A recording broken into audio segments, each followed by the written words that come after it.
Here's more wrestling news for August 27th, 2022, and we're kicking off with AEW, as the company has never shied away from bad language in their efforts to set themselves apart from WWE's PG product. The S-word has become incredibly common on AEW TV, and fans haven't forgotten MJF branding Tony Khan a f***ing mark earlier this year, but don't expect to hear much more of this. Dave Meltzer reports in the latest Wrestling Observer that Warner Bros. Discovery have made it clear to AEW management that they'd like the language toned down going forward. When AEW first joined Warner Media in 2019, it was reported that TNT was very much behind the use of cursing, though with the recent Discovery merger, a lot has changed with AEW's media partner. Meltzer's report added that while profanity will be toned down, Warner Bros. Discovery did not mention anything about the use of blood in their programming.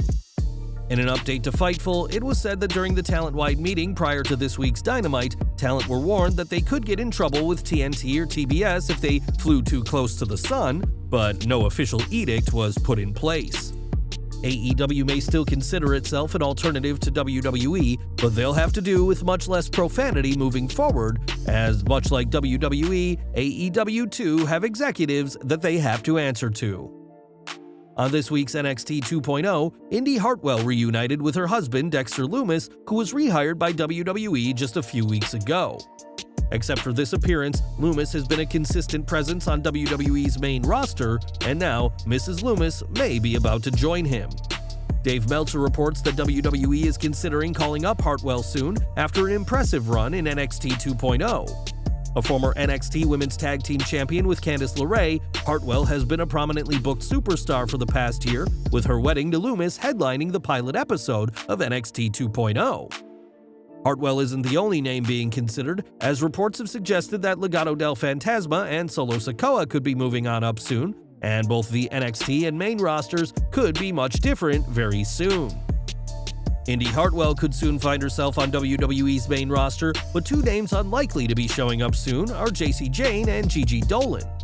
Last week, the pair had their main roster call-up, winning their first-round match of the WWE Women's Tag Team Championship Tournament, but have since been pulled.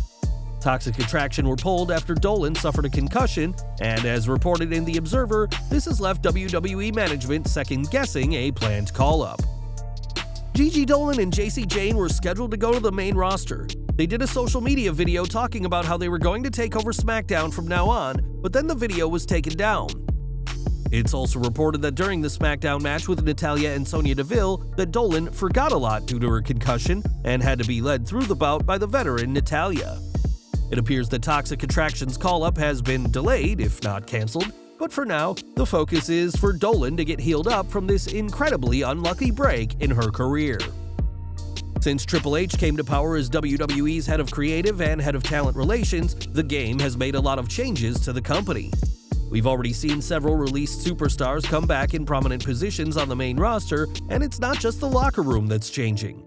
That's according to veteran championship source Belt Fan Dan, who posted this week that the game is rumored to be making numerous title belt design changes.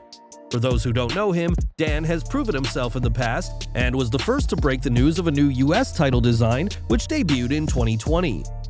Dan didn't go into which titles are expected to get a makeover, but it was reported earlier this year that WWE was planning on having one championship belt representing the undisputed WWE Universal title. We'll have to wait and see which titles ultimately get changed, but WWE could look like a much different place, both in terms of its roster and the titles they fight over very soon. Back in 2019, Tyson Fury made a brief appearance for WWE, culminating in a match at that year's Crown Jewel. The boxing heavyweight got a countout win over Braun Strowman on that night, and now his return to the company should just be days away. Brad Shepard of Unleashed reports that according to sources within WWE, Fury is scheduled to be at next week's Clash at the Castle event in Cardiff, Wales. It's certainly interesting that Fury is scheduled to be there, as for years, he and Drew McIntyre have teased having a match at a UK-based premium live event. Now, WWE has that premium live event, but McIntyre is scheduled to face Roman Reigns, but don't count out the Gypsy King making his presence felt next Saturday. Last weekend, it was reported that Jeff Jarrett had been released by WWE after recently being hired as the Senior Vice President of Live Events.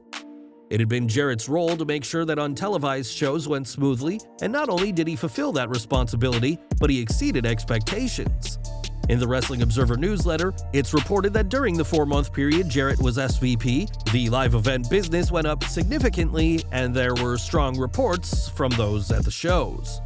The report adds that bringing Jarrett in is believed to have been a move Bruce Pritchard suggested to Vince McMahon, but when Triple H took over things from his father-in-law, he wanted someone he was more familiar with working with. Sure enough, Jarrett has been replaced by the game's DX stablemate Road Dogg Jesse James, in an ironic twist given that James debuted in the WWF as the sidekick of Double J. Now Jarrett will have to find a new role for himself in the wrestling world, but one thing we know is that his performance as SVP of WWE live events had nothing to do with the decision to fire him. When Pete Dunne was called up to WWE's main roster, he was given the name Butch as part of a strict no real names policy by Vince McMahon. With McMahon gone though, it appears that this rule is finished, at least according to next week's SmackDown. On the show, which was taped in advance last night, Butch was using his Pete Dunne-era gimmick down to the attire he wore in his pre-Butch days.